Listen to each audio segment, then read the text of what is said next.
Okay, so getting into dimensionality, which I said I was going to jump into. This is an important concept in socionics that really differentiates it quite a bit from many of the other systems that are out there. Okay, a lot of the other systems that use four-function model, whether that be MBTI, OPS, other Jungian approaches, whatever, they're only using four functions that they're talking about, right? So if you are an ENTP in a four-function model system, then it's only talking about the NETIFE and SI, right? And they're basically saying, well, that's the order, that's the stack. This is what's strong because it's higher up, and then these is what's weak as you get lower. It's kind of about it, and you're only playing with those four, okay? In Socionics, it's an eight-function model, so you're dealing with all the eight elements that are out there, and you're using all of them.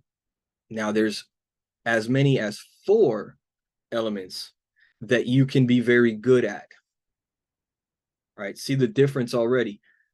There's as many as four elements that you can be very good at in Socionics, whereas in the MBTI or the other four-function models, there's only one or two that you can be that good at because there's only four in total that you're playing with at all. Changes the game completely now.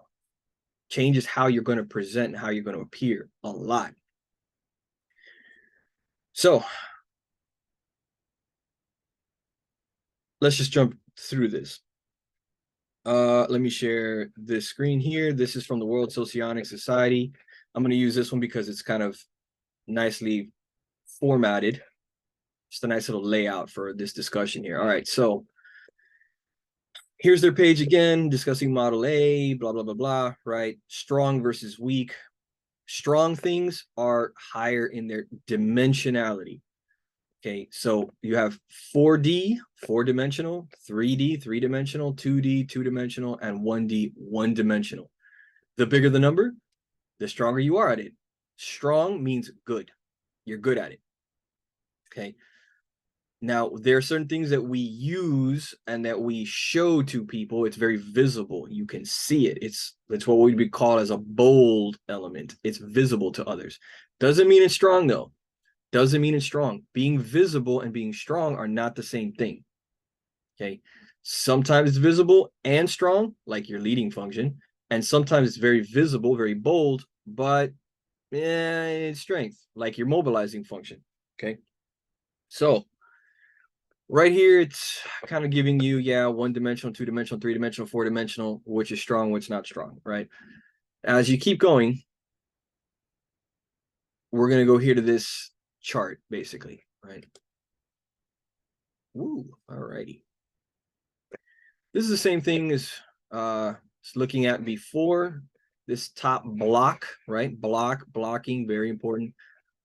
These are the first two right here. It's the ego block. Then we have the super ego below that. This is what you're really bad at. Then you have the super id. Okay, down here, you're not so great at it either, but you value it. And then down here, the id block is something you are very good at. So remember, I already said that in socionics, there's up to four elements that you can be relatively good at or really good at. Already, four different things you're playing with. That gives you a lot more to work with to get through life, to survive life, to competently move through life and different things that may present, right? Four different things you're good at. And then four more that you're playing with that you're kind of sort of good at or trying to get better at. Okay. So here, okay, the ego block. Notice the ego block, we're very good at whatever is in here. 4D, four-dimensional in the leading. So your dominant function, your leading function is four-dimensional. It's really good, really strong. You can use it all the time, anywhere, even in unfamiliar environments. And that's a critical piece to consider. That's the underlying word. Unfamiliar environments, places you're not comfortable, you're not used to dealing with it, you're not used to being there, physically being there, people you're not used to dealing with because they're new, you've never met them before, right? All of that equals unfamiliarity. Despite that unfamiliarity, you're leading, you're going to use it. You fall back on it because you're good on it. You're confident with it. You trust it no matter what the circumstances are. Okay. Now, notice that that's 4D. Now, also, we scroll down and we get to the demonstrative function. Also 4D, four-dimensional. It is very, very strong. But what's the difference, you ask? Well, demonstrative, you don't really value this.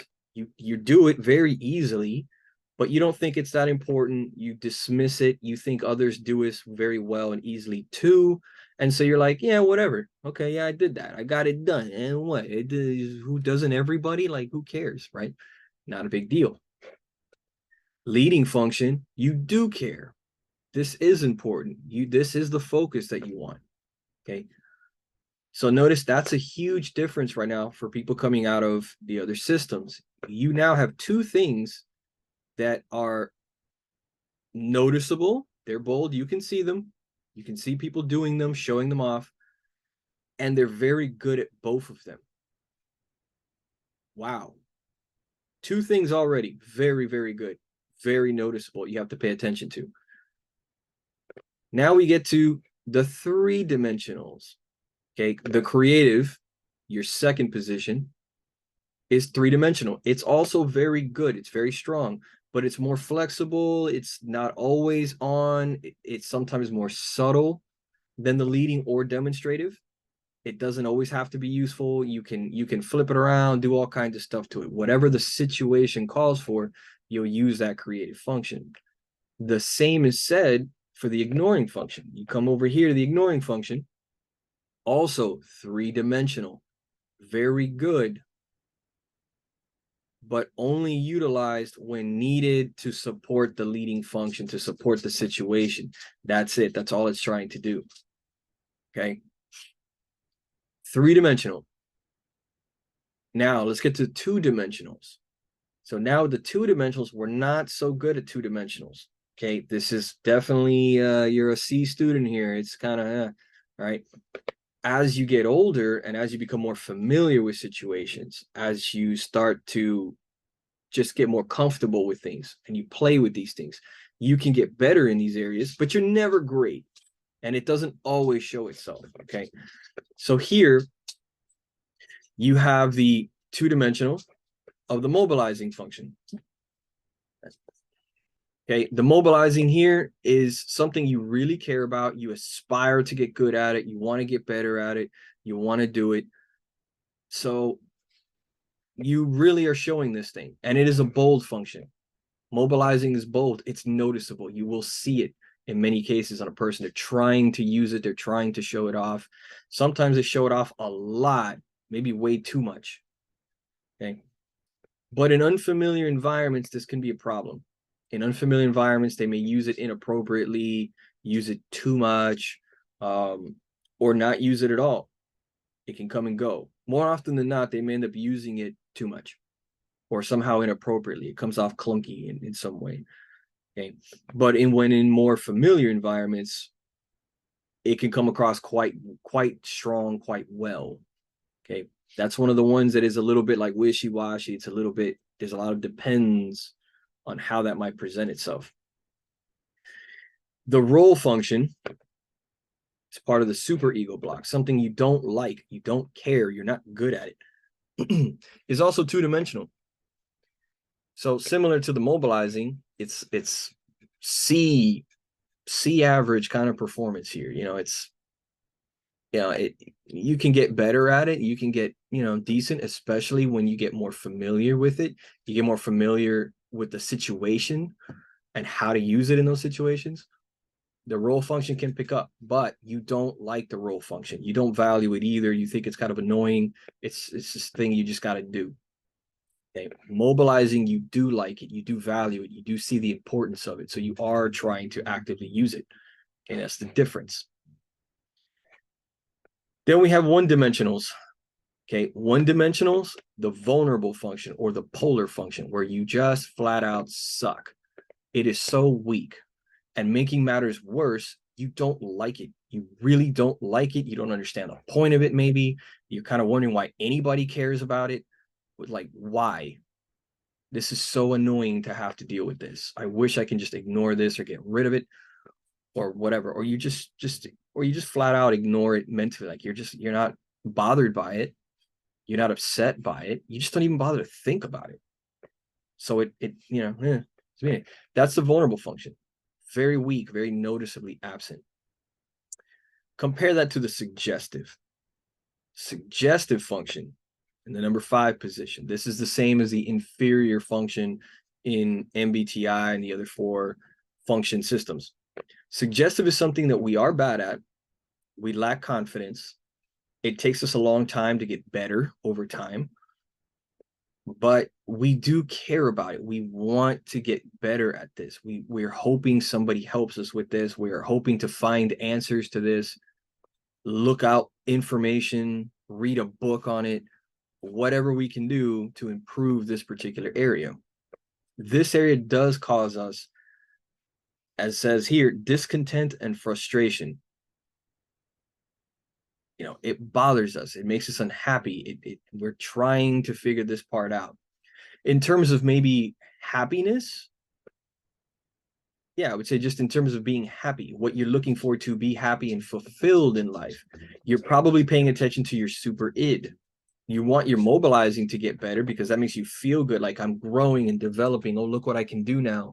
Look what I've accomplished. I've gotten better in this mobilized function. So I'm growing in my life. I feel much better about it. You're happier now, right? The suggestive function, same thing. It's something you really want and you're not very good at it. And it causes you a lot of annoyance. It's quite possible, and I think this is kind of the way things go, that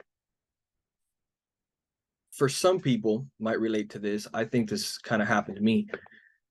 You really get to a point where your ego block, even though these are things that you do value and you're good at, you're so good at them and you've been doing them so long that after a while you don't even notice you're doing them. You really don't feel anything about it. You're almost like irrelevant to this. It's the concept of the fish doesn't know it's in water. A bird doesn't know anything but flying. It doesn't even realize what it's doing. Right? It's just doing it. And it's doing it so well and easily. It doesn't see what's so hard about this. It doesn't value it. It doesn't care. And you end up spending so much time thinking more about your super id block, the mobilizing. How can I get this better? Man, I wish I was better at this. I want to show more off of this. I want people to acknowledge this. I want people to tell me that I'm good at this. And the suggestive function, bro, I really want to have that. That's what would make me happy. This is the source of my frustration constantly, or the area that I'm just not happy. I'm discontent because it's just not quite meeting my needs. You spend so much time thinking of these 2 particular areas that you may start to feel like this is in fact my strength. This is in fact who I am. This is my ego block because I'm always really thinking about this stuff. And it's not true. You're just thinking about it because it's the area you want to grow in and you have a lot of discontent and so on. And you've been after this for a long time. And progress seems very slow in this area. Okay, the other stuff, you just do it. It's breathing. Whatever. It's not hard. I think that can happen to some people. I think that's the reason why people who come out of the objective personality system sometimes have this idea of jumpers, people skipping over functions, or people typing themselves upside down. They talk about that a lot, which I think there's something to that. They're not wrong with that. But the reason I think that's happening from a socionics perspective is maybe people focusing a lot down here on these mobilizing suggestive functions so much that they start to believe this is more who I am, not this stuff up here. Okay. So anyway, talk about that some other time. So again, 3 dimensions and 4 dimensionality. Okay. 4 different elements that you can be really good at. And when you consider the complexity of life, how many things we have to do to survive, to succeed in life, to get anywhere in life, you need to use a lot of these elements a lot. You got to use them to some degree to get doing anything. So it starts to make more sense to use an 8-function model system where you're at least really good at 4 elements, using them quite well. Whether you like them or not, you're still using them very well. And then the other 4, you at least have 2 more that are decently good, could be better. You're kind of getting better. You're doing enough to get by. Okay, so that gives you a total now of 6 functions, or 6 elements that you're doing at least a C average or better. You're passing. You're hitting a passing grade to get through life. 6 elements, and only 2 of them are now causing you some problems. One of which you're trying, you're aware of it, you're doing what you can to mitigate that. It's only one left that that's tripping you up. It's maybe really being a bit of a problem that you're struggling with. You can survive and get through a lot of things in life when you have at least 6 elements that you're doing passingly well with, and there's just one that's just like really causing you problems. That makes a lot more sense, in my opinion, than a 4-function model system where you have 4 elements total. You're completely omitting 4 others. And out of the 4 that you actually are paying attention to, only 1 or 2 of them you're actually good at a passing level. Maybe 3, if you want to say the third. Maybe 3 that you're passingly good at. And then 1 other that you're just, you're shitty. That weak inferior function. You're shitty. So only 3 is all you're using to somehow get through everything that life has to offer, all the complexity. 3 versus maybe 6. Food for thought. All right, so anyway, it's just dimensionality. That's what this is. There's more stuff that you can go through. Bold, cautious, and all this kind of, that's also very important, but that's yet a whole nother conversation. Right now, the takeaway is the dimensionality, how strong you are at the particular thing. Whether you like it or not, it's not the point. It's just that you're really good at it. You can do it very well whenever you need to do it.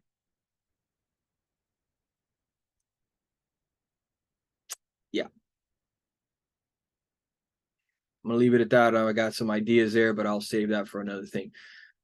So anyway, hopefully